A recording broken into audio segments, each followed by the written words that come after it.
ನಮಸ್ತೆ ಎಲ್ಲರಿಗೂ ಮತ್ತೊಮ್ಮೆ ನನ್ನ ಚಾನಲ್ಗೆ ಸ್ವಾಗತ. ನಾನಿವತ್ತೊಂದು ಹೆಲ್ದಿ ರೆಸಿಪಿನ ತೋರಿಸ್ತಾ ಇದ್ದೀನಿ ನೋಡಿ. ಡಿಫ್ರೆಂಟಾಗಿ ಚಪಾತಿ ಮಾಡೋದನ್ನು ಹೇಳ್ಕೊಡ್ತಿದ್ದೀನಿ. ನಾನಿವತ್ತು ಸಬ್ಬಕ್ಕಿ ಸೊಪ್ಪಾಕಿ ಚಪಾತಿ ಮಾಡೋದನ್ನು ತೋರಿಸ್ಕೊಡ್ತಿದ್ದೀನಿ ನೋಡಿ. ನಾನಿಲ್ಲಿ ಸುಮಾರು ಅರ್ಧ kg ಆಗುವಷ್ಟು ಗೋಧಿ ಹಿಟ್ಟನ್ನು ತೊಗೊಂಡಿದ್ದೀನಿ.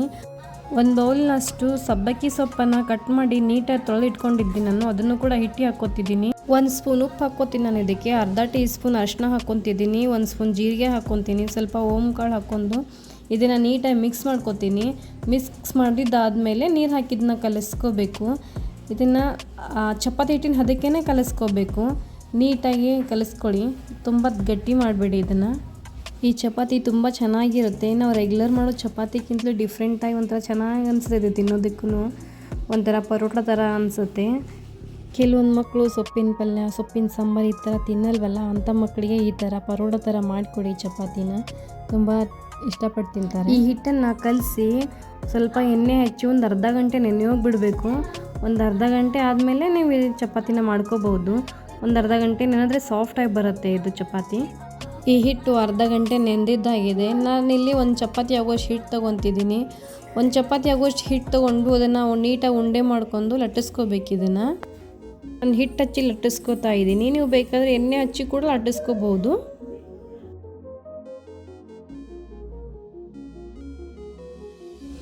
ನಿಮಗೆ ಯಾವ ಸೈಜಲ್ಲಿ ಬೇಕು ನೋಡಿ ಆ ಸೈಜಲ್ಲಿ ನೀವು ಈ ಚಪಾತಿನ ಮಾಡ್ಕೋಬೋದು.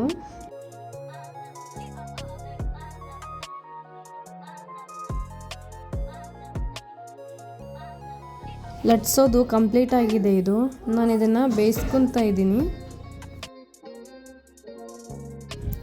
ತವಾ ಮೇಲೆ ಸ್ವಲ್ಪ ಎಣ್ಣೆ ಹಾಕಿ ಈ ಚಪಾತಿನ ಹಾಕ್ಕೋಬೇಕು. ಮೇಲೆ ಕೆಳಗೆ ಎರಡು ಸೈಡ್ನು ಎಣ್ಣೆ ಹಚ್ಚಿ ನೀಟಾಗಿ ಬೇಯಿಸ್ಕೊಳ್ಳಿ ಇದನ್ನು. ಈ ಚಪಾತಿ ಜೊತೆ ನೀವು ಕಾಳು ಪಲ್ಯ ಮಾಡಿ, ವೆಜಿಟೇಬಲ್ ಪಲ್ಯ ಮಾಡಿ, ಯಾವ ಪಲ್ಯ ಮಾಡಿದ್ರೂ ಇದಕ್ಕೆ ಮ್ಯಾಚ್ ಆಗುತ್ತೆ. ನೀವು ಯಾವ ಪಲ್ಯ ಜೊತೆನೂ ಇದನ್ನು ತಿನ್ಬೋದು. ಒಂಥರ ಪರೋಟ ಥರ ಚೆನ್ನಾಗಿ ಅನಿಸುತ್ತೆ ಇದು. ಈ ಥರ ಇದನ್ನು ನೀಟಾಗಿ ಬೇಯಿಸ್ಕೋಬೇಕು. ಇದು ಬೇಯಿಸಿದ್ದು ಕಂಪ್ಲೀಟ್ ಆಗಿದೆ ನೋಡಿ. ನಾನಿಲ್ಲಿ ಇನ್ನೊಂದು ಚಪಾತಿನ ಬೇಯಿಸ್ಕೋತಾ ಇದ್ದೀನಿ ನೋಡಿ.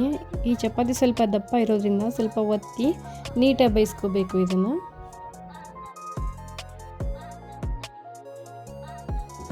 ಈ ಚಪಾತಿ ನೋಡೋದಕ್ಕೂ ಚೆನ್ನಾಗಿರುತ್ತೆ, ತಿನ್ನೋದಕ್ಕೂ ತುಂಬ ಟೇಸ್ಟ್ ಆಗುತ್ತೆ.